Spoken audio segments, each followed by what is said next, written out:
because what I found is every time it happened, I was bursting with so much positivity.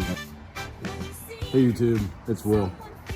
Yes, it is snowing outside. Wanted to bring you guys that kindness journal that I decided I'm ready to start. I wanted to combat all the hateful movements and trends that are going on right now. 4B, blue bracelet, FAFO, my body, alpha male, all these different trends. I was trying to figure out which one did I want to jump on, be a part of, and create the hashtag and try to run on the coattails of success. But nope. I want to start a kindness journal. So that's what I'm gonna try to do for you guys at least once a week is bring these moments to you guys that I had a chance to do something really joyful. Because what I found is every time it happened, I was bursting with so much positivity and energy, and I have no idea how it affected the other person or the other party. I hope it brought a smile to their face, and a lot of times I know it did. On we go with our lives, right? We plant seeds, never knowing what they might grow into, and that's okay. That's our job. We plant those seeds. I believe it was Steve Harvey that talks about planting that oak tree seed and making sure that it had a good environment so that it could thrive. If you take an oak tree seed and you put it in a 2-foot pot, that seed will never become the oak tree that oak trees are capable of becoming, because it's gonna get stifled by the 2-foot pot. Now check this out, ain't nothing wrong with the seed. The seed just fell prey to the environment. You are a seed from God. God made you in his likeness.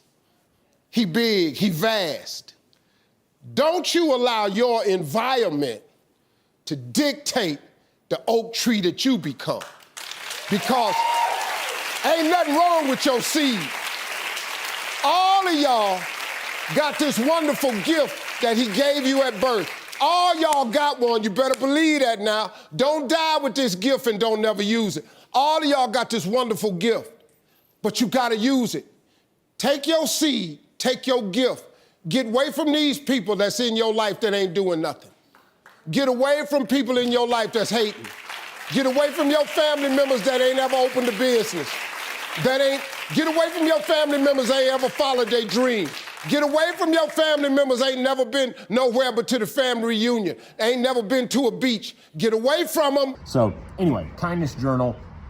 And when I say kindness journal, I don't mean like, well, I held the door for somebody at school. That's great. That is absolutely a moment of kindness. But I'm going to call those like base level things, right? Like I'm trying to talk about stuff that might be next level, like something else that you could point to and keep your eyes open for these kinds of moments. So I'll try to do 2 or 3 every week, and we'll just build this up as it can. And obviously, if I have a rough week and I felt like I didn't have any moments of kindness, then, that's what happened that week, obviously.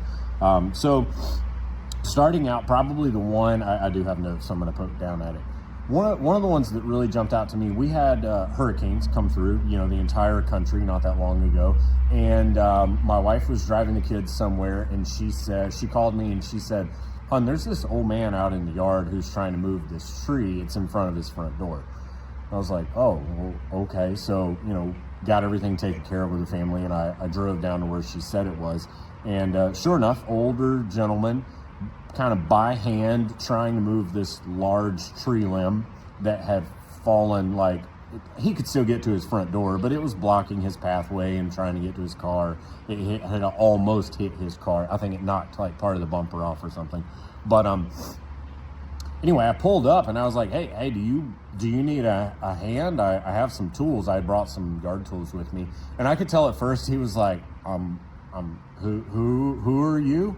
I was like, I just live down the road. My wife saw you and thought maybe you could use a hand, if that's okay with you. I've got a few minutes. And he said, yeah. And we got to talking, and we moved the tree for him, right? It took forever, but we got the thing moved out of the way. And I learned who he was. I learned how long he'd been here. I learned more about his family. I learned that his kids are going through a rough patch, and kind of just gave the older gentleman a chance to talk. And now, like, I have a neighborhood friend. I actually have two neighborhoods now, because his son also lives in the neighborhood. So I've learned two of my neighbors, which I think is really cool. And all it took was, I spent half an hour out of my day to help him move this tree limb. Good for me. Now I don't have to work out, right? I already worked out because I helped him move this tree. Obviously that's not going to work in everybody's situation, in everybody's day, but if you've got the labor to do it, and maybe a set of tools to do it, get out there and do it, right? So that one, I really, really enjoyed that one. Another one for you guys, this one's kind of simple, right? This one's one that you guys have probably all seen. Like, I feel like a lot of times when I go to the grocery store, like, I just try to take a card in, especially if I see one laying around. But there was a day I was walking into the grocery store, and there was this little old lady, and she was done with her cart, and you could see it. You know what I mean? Like, you guys know, right? That moment where you look at somebody, I don't know if it's a Jesus nudge, I don't know if you guys are religious, but that, like, moment where you look over there and you're like, that person is looking for help, or they're lost, or they're confused. You can feel it, right? That energy comes off of that person. And I just walked over. I was like, I can push that in for you. And she was like, oh my gosh, I'm in so much pain. Thank you. Whatever, right? Whatever her explanation was. But again, it made me feel really nice, because it was a moment where, like, that brain clicked in and said, you know what? That person looks like they need help. Open your eyes and watch. They're there. They're all over the place. You see them every store you walk into, every sidewalk you walk down. You can see when people are out there and they want some help. So that's kind of a simple one, but I wanted to add that one in.